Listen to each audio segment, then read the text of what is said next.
What if one of the greatest threats to your strategic clarity isn't a lack of intelligence, experience, or information? What if it's simply too much competing for your attention? Executives make decisions all day long: budgets, people, risk, strategy, operations, and communication. And because carrying complexity is part of leadership, cognitive overload can begin to feel normal. But normal does not mean optimal. Cognitive load is the amount of information your working memory is being asked to manage at one time. And there is a limit. Every unresolved decision, unnecessary meeting, notification, context switch, and problem you continue carrying consumes some portion of that capacity. Research on task switching has demonstrated that moving repeatedly between complex tasks creates switching costs.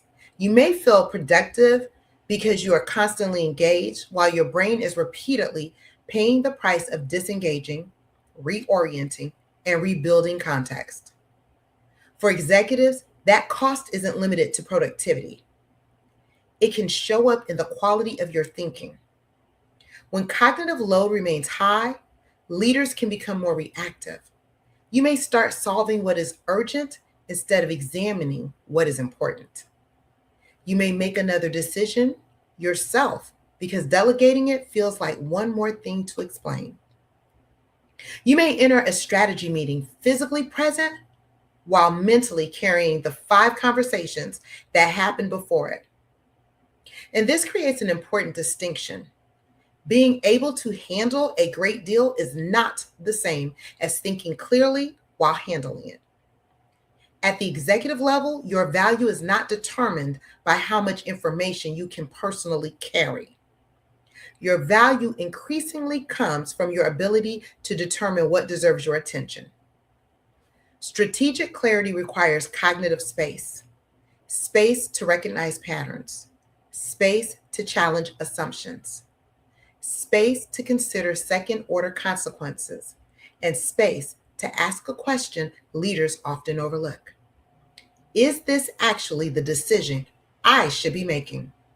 This is why protecting cognitive capacity isn't simply a wellness practice, it is a leadership performance practice. Your calendar, meeting structure, delegation practices, communication norms, and boundaries around focused work all influence the environment in which your executive decisions are made.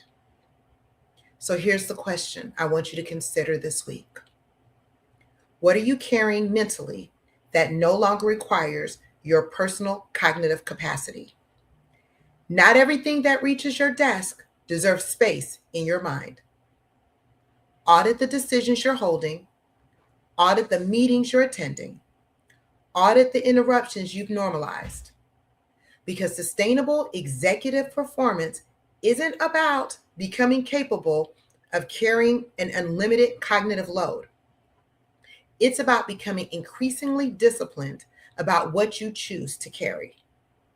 Protect your capacity, protect your clarity, because the quality of your leadership is influenced by the quality of the cognitive environment in which you lead.